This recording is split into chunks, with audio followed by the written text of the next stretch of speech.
কেমন আছো তোমরা সবাই? আশা করছি তোমরা সকলে সুস্থ আছো, ভালো আছো, আর আমিও ভালো আছি। তো সকালবেলা দেখো চা দিয়ে আজকে ভিডিওর এন্ট্রো দিচ্ছি।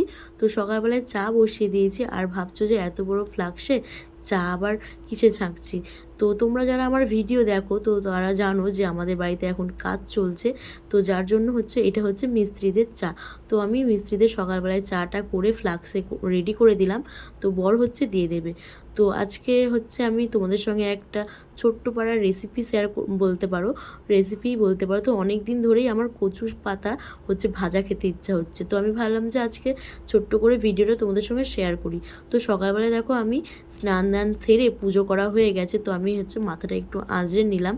তো আঁচড়ে নেওয়ার পর চলো এবার আমি কচু পাতাগুলো তুলতে যাব। তো কচু পাতা তুলতে যাওয়ার জন্য আমি একটা পেতে নিয়ে নিয়েছি আর একটা চাকু। তো চাকু আমার কোনো কাজে লাগেইনি। তো দেখো এখানে আমি কচু পাতাগুলো কচি কচি তুলে নেব। তো আমাদের বাড়ির পেছনে এই কচু পাতাগুলো তো খুব ভালো জায়গা, এখানটাতে কোনো রকম নোংরা কোনো কিছু নেই। তো দেখো আমি কচু পাতা তুলতে চলে এসেছি। তো আমি ছুরির সাহায্যে ভেবেছিলাম যে কচু পাতাগুলো তুলবো, কিন্তু কোনো ছুরির কাজ লাগেনি। তো আমি হাতে করেই কচু পাতাগুলো তুলেছিলাম। তো চলো দেখো এই রোল করা কচু পাতাগুলো আমি তুলে নেব। তো কিভাবে আমি আজকে কচু পাতাটা ভাজা করছি তো সেটাই তোমাদের সঙ্গে শেয়ার করব। তো তোমরা পুরো ভিডিওটা স্কিপ না করে দেখতে থাকো, আশা করছি ভালো লাগবে। তো আমার কচু পাতা সব তোলা হয়ে গেছে, তো অল্প করেই তুলেছি, আর যেহেতু আমরা দুজন খাবো তো যার জন্য অল্প করে এরকম করে টুকরো করে পাতাগুলোকে কেটে নিয়েছি। তো কেটে নিয়ে ভালোভাবে আমি ধুয়ে নিয়েছি। তো এদিকে দেখো আমি কড়াইয়ে বসিয়ে দিয়েছি। তো কড়াই গরম হয়ে গেছে, আমি তেল ঢেলে দিচ্ছি, সরষের তেল। আর নিয়ে নিয়েছি এখানে রসুন, তো বেশি করে কাঁচা লঙ্কা আর রসুন লাগবে। তো এখানে আমি একটা বড় সাইজের রসুন নিয়ে নিয়েছি। তো পুরো গোটা রসুনটা দিয়ে দিলাম একটু থেঁতো করে। তো এখানে ভালোভাবে রসুনটা আমি ফোড়ন নিয়ে একটু ভালোভাবে ভেজে নেব। তো ভেজে নেওয়ার পর তারপরে লঙ্কাটা দেব, কারণ লঙ্কাটা তেলের উপরে দিলে না ঝাল আর থাকে না। তো যার জন্য আমি পরে লঙ্কাটা দিয়ে তারপরে শাকগুলো, আমি কচুর পাতাগুলো, শাক বলছি ওই পাতাই, যাই হোক শাকই বলে, তো কচুর পাতাগুলো আমি দিয়ে দেব। তো এই যে কচুর পাতাগুলো, তো কচুর পাতাগুলো আমি দিয়ে দিচ্ছি। তো এর এর জন্য এই কচুর পাতাতে, এই কচুতে না খুব ঝালটা প্রয়োজন হয়, নাহলে এগুলো গলা ধরার একটু সম্ভাবনা থাকে। যার জন্য আমি কাঁচা লঙ্কা আর রসুন একটু বেশি করেই নিয়েছি। তো এরকমভাবে নাড়াচাড়া করে আমি ঢেকে রেখে দেবো। তো এখানে কচুর পাতাগুলোকে একটু ঢেকে ঢেকে ভাজতে হবে। তো আর আঁচটা একটু লো ফ্লেমে রাখতে হবে, বেশি হাইয়ে দেওয়া যাবে না, কারণ পাতাগুলো পুড়ে যেতে পারে।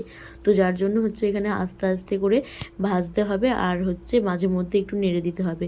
তো আমি এখানে নুন দিইনি। তো ভালোভাবে একটু কমে আসার পর তারপরে নুনটা আমি দিলাম।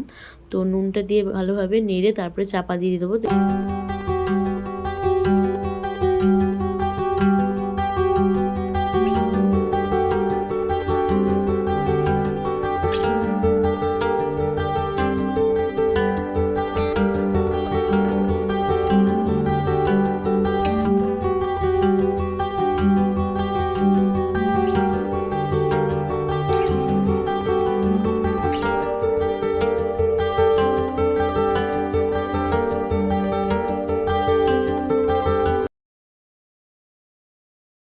যে আমাদের কচু পাতা ভাজা হয়ে গেছে, এবার আমি প্লেটে তুলে নেব। তো তোমরা দেখতেই পারলে আমি কীরকম ঢেকে ঢেকে কচু পাতাটাকে ভেজে নিলাম। তো খুব জোরে আঁচটা দেওয়া যাবে না, লো ফ্লেমে রেখে ভাজতে হবে, আর চাপা দিয়ে দিয়ে রাখতে হবে।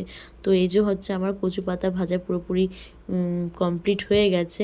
তো তোমরা দেখতেই পাচ্ছ আমি প্লেটে তুলে নিচ্ছি। তো এই যে আমার তৈরি হয়ে গেছে কচু পাতা ভাজা। তো এরকম দেখতে হয়েছে। তো অনেকদিন ধরেই ভাবছিলাম যে খাবো আর তোমাদের সঙ্গে ভিডিওটা শেয়ার করব। তো চলো এখন খাওয়া দাওয়া করে নিই।